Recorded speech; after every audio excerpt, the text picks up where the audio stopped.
Hello दोस्तों, आज हम आपको सुनाएंगे नारियल के जन्म की कथा। नारियल के जन्म की कहानी प्रतापी राजा सत्यव्रत से जुड़ी हुई है। ईश्वर पर अटूट विश्वास रखने वाले राजा सत्यव्रत को स्वर्गलोक का अलौकिक सौंदर्य सदा आकर्षित करता था। वर्षों से पृथ्वीलोक से स्वर्गलोक जाने की कामना उनके हृदय में दबी हुई थी, किंतु ज्ञान के अभाव में वे उसे यथार्थ रूप में परिणित नहीं कर पा रहे थे। एक बार राजा सत्यव्रत के राज्य में भयंकर सूखा पड़ा। इस परिस्थिति में राजा ने धन धान्य से अपनी प्रजा की भरपूर सहायता की। राजा की सहायता प्राप्त करने वालों में ऋषि विश्वामित्र का परिवार भी सम्मिलित था, जो विश्वामित्र की तपस्या के लिए वन चले जाने के पश्चात भूखा प्यासा भटक रहा था। जब विश्वामित्र तपस्या से वापस आए, तब राजा सत्यव्रत की भूरी भूरी प्रशंसा करते हुए उनकी पत्नी ने उन्हें बताया कि कैसे उनकी अनुपस्थिति में उपजी विषम परिस्थितियों में राजा सत्यव्रत ने उनके परिवार की सहायता की। यह सुनकर विश्वामित्र आभार व्यक्त करने राजा सत्यव्रत के दरबार पहुंचे। राजा सत्यव्रत ने उनका स्वागत और आदर सत्कार किया और उनके आने का कारण पूछा। ऋषि विश्वामित्र ने अपने परिवार की सहायता के लिए राजा का आभार व्यक्त करते हुए उन्हें वरदान मांगने को कहा।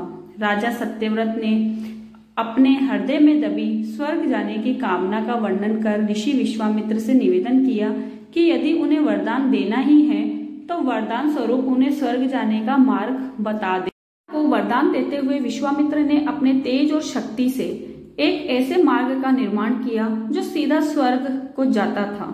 सत्यव्रत उस मार्ग से स्वर्ग के द्वार तक पहुंच गए, किंतु जैसे ही उन्होंने स्वर्ग के भीतर प्रवेश किया, देवराज इंद्र ने उन्हें धक्का दे दिया। सत्यव्रत पृथ्वीलोक पर आ गिरे।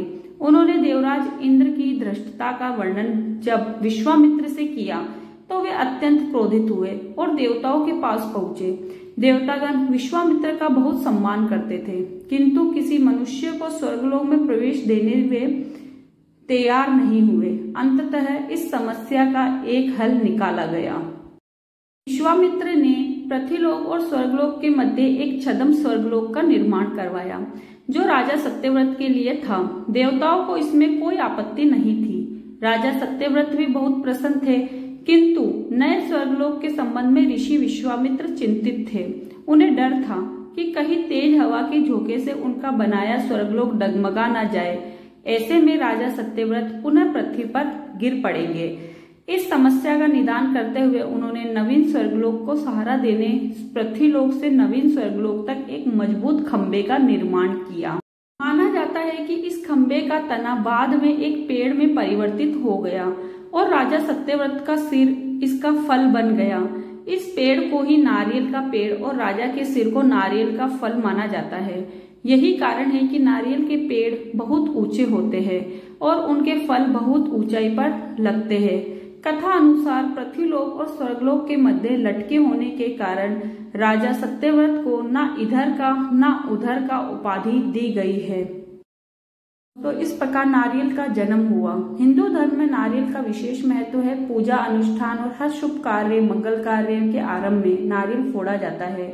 यह क्रिया वर्षों से चली आ रही है। धन्यवाद।